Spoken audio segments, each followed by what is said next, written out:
ela era moradora do Sol Nascente, tinha uma filhinha só, né, de 8 anos, essa filha dela, que era uma filha que tinha diabetes do tipo 1, que fazia todos os acompanhamentos de diabetes do tipo 1, e ela morava com a mãe dela, e quando a doença voltou já de uma maneira bastante agressiva, ela tinha acabado de romper o relacionamento com o pai da menina. E ele já estava enganchado já num outro relacionamento. Então ela chegou pra gente, encaminhada, com muita dor, né? Então ela tinha uma dor neuropática, ela tinha uma dor visceral, ela usava, né, um catéter duplo J que vivia infeccionando, com problema, com tudo, e que tinha que voltar a fazer algumas intervenções cirúrgicas, tudo. Então era bem complexo, e ela ainda fazia quimioterapia paliativa.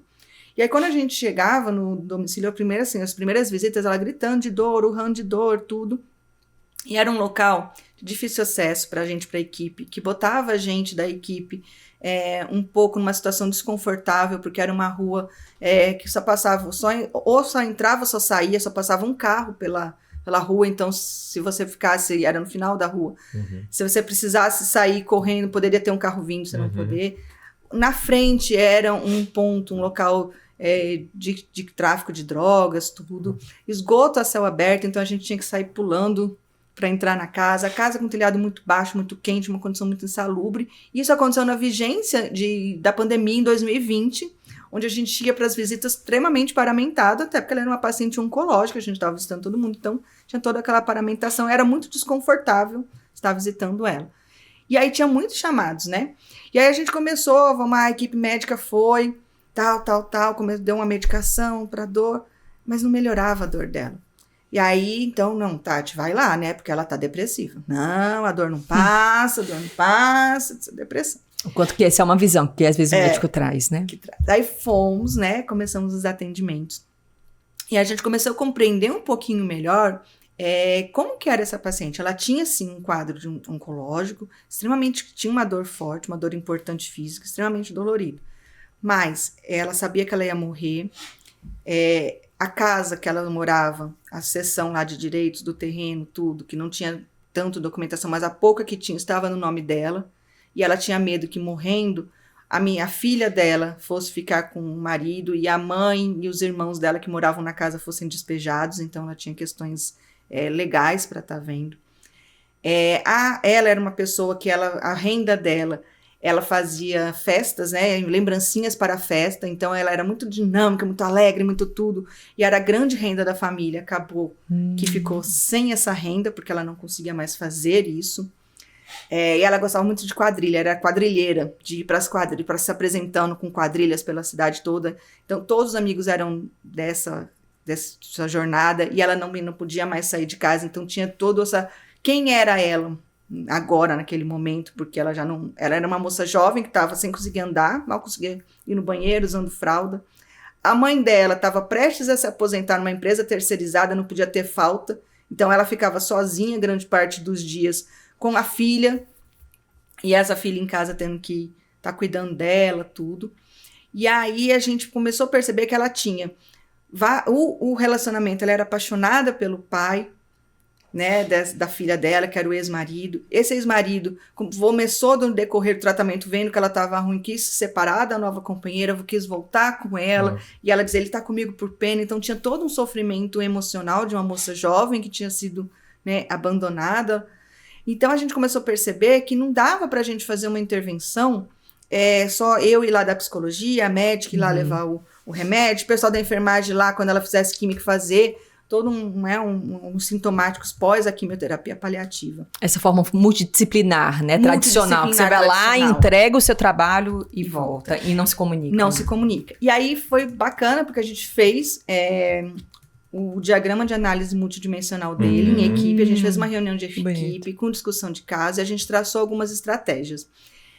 Na atenção domiciliar onde eu trabalho, tem muitos colegas que trabalham com práticas alternativas, né? Então, a gente na época, tinha um fisioterapeuta que ele era acupunturista. E uma das primeiras ações que a gente fez foi fazer os atendimentos da psicologia, porque às vezes eu chegava lá, ela estava com muita dor, onde a gente não conseguia fazer o atendimento da psicologia com ela gritando de dor. Então, foi fornecido aumentada, a medicação foi discutido com a equipe, inclusive de outro hospital, a gente discutiu com o pessoal do hospital de apoio, que tem um bom manejo do controle da dor, que a gente podia trabalhar ali de medicação, mas as minhas visitas da psicologia eram em conjunto com a fisioterapia, onde ela fazia uma sessão de acupuntura. Então, o fisioterapeuta manipulava, botava todas as agulhinhas, e durante o tempo que estava na acupuntura, eu estava fazendo o meu atendimento. Inclusive, mais relaxada, né? Mais relaxada, sem dor. Menos dor. Então, eu conseguia fluir melhor esse atendimento. E aí, a gente começou a perceber que a filha estava ali em sofrimento. Então, vamos fazer um atendimento com a filha? Vamos. Chamei quem? Chamei a terapeuta ocupacional. Então, a terapeuta ocupacional, através das atividades lúdicas, trouxe essa filha para o atendimento, e essa filha conseguiu falar para a mãe dos medos, a gente fez um atendimento em conjunto, mãe e filha, eu e a terapeuta ocupacional, o que a gente podia estar ali fazendo? Teve as questões que a gente começou a fazer também dela, porque ela sentia muita falta de mexer com a mão, que ela fazia lembrancinhas manuais, com papel. Então, também foi feita uma adaptação com a terapia ocupacional, com cadernos, com tudo, o que ela poderia estar ali fazendo, né? Foi uma questão social, envolveu, a gente conversou com a assistente social para ver essa questão legal da casa, tudo. Então, a gente conseguiu ver com o cartório o que fazia, como é que funcionava, o que ela tinha que fazer de documentação. Então, envolveu a equipe como um todo. O pessoal da enfermagem sempre ali no cuidado com ela, né? No cuidado com a medicação. Como é que a gente poderia estar deixando isso mais próximo, porque ela não estava conseguindo andar, mas era a filha de 8 anos que estava administrando uma medicação forte para dor. Né? Então, como é que a gente estava fazendo ali? Foram feitas várias questões e várias intervenções em conjunto da equipe que foram se complementando, né? Para a gente conseguir oferecer o melhor cuidado para essa paciente, né? Acabou que ela continuava acompanhada no ambulatório de cuidados paliativos no hospital de apoio, né? E chegou um limite, que a gente também dentro do domicílio, é importante a gente dizer que a gente tem limites, né? Chegou um limite técnico, porque a gente não estava mais conseguindo controlar a dor dela com as medicações que a gente conseguia fornecer no domicílio. Precisava provavelmente uma medicação contínua, né? De uma infusão contínua, e a gente não consegue fazer infusão contínua no domicílio. E aí, numa das consultas no ambulatório, no hospital de apoio, então optou-se pela internação. E aí foi bacana, porque também foi um trabalho entre equipes, né? Porque como que funcionava? Ela passou algum tempo, controlou a dor, e aí o hospital de apoio, eles têm a questão de que eles dão alguns dias, né? Final de semana, o paciente pode ir para casa. Que é alta temporário, que a gente chama, né? Ou readequação domiciliar, né? Como estratégia.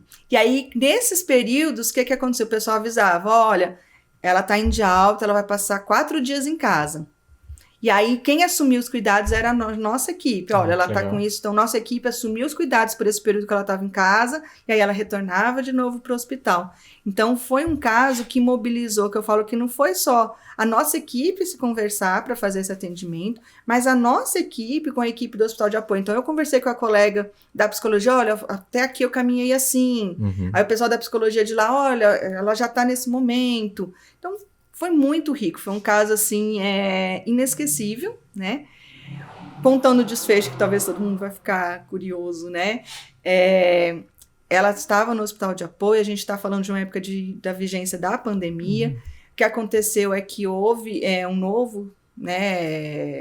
uma nova alta dos casos de Covid na época. Ela pegou o Covid dentro do hospital, e o hospital também pegaram vários servidores, vários funcionários, o hospital precisou ser fechado durante um período, e aí os pacientes foram transferidos. Ela foi para o hospital universitário, e o grande desejo dela era falecer em casa, perto da família.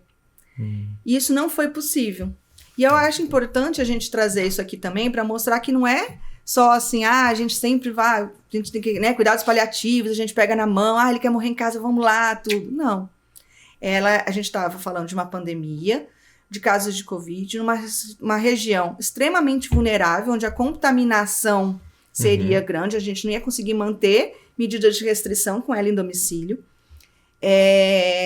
Ela era uma paciente que a gente percebeu, até o hospital universitário chegou a fazer um contato com a gente do domicílio, a gente falou, olha, é uma casa que não tem estrutura, condições mínimas da gente fazer em isolamento, não existia vacina ainda na época, a gente também tem as nossas responsabilidades como profissional de saúde, éticas, né? A gente não pode colocar toda uma comunidade em risco. E aí, então, ela acabou falecendo no hospital de apoio, no isolamento. As últimas visitas da filha e da mãe foram através de um vidro, mas não foi, talvez, logo após uma das últimas visitas da mãe, horas depois ela acabou falecendo, sozinha. E se a gente for parar para pensar na trajetória dela, olha, não era o que ela queria. Ok, realmente não era. Mas era o que era possível, foi a melhor morte possível com os recursos que a gente tinha naquele momento. E a gente fez visita também da nossa equipe, uma visita pós-óbito para a filha. A gente chegou a fazer um encaminhamento dessa filhinha dela para um ambulatório, né, de psicologia devido ao sofrimento da criança.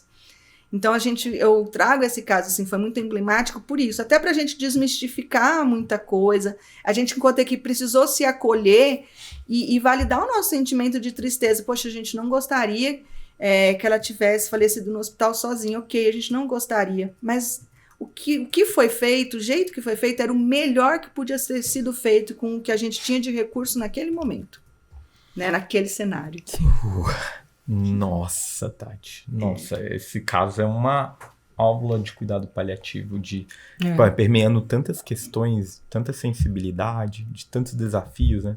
Permeando o domicílio, permeando a integração hospitalar, permeando uma complexidade de uma pandemia, até chegar no cuidado pós-óbito com a família. Que lindo, que sensível. E focando no limite que o profissional consegue oferecer de cuidado que esteja conforme o pedido do paciente, né? Porque às vezes o paliativista, né? O profissional paliativista vem com esse ensejo, né, de fazer aquele sonho tornar realidade, e às vezes não é possível. Sim.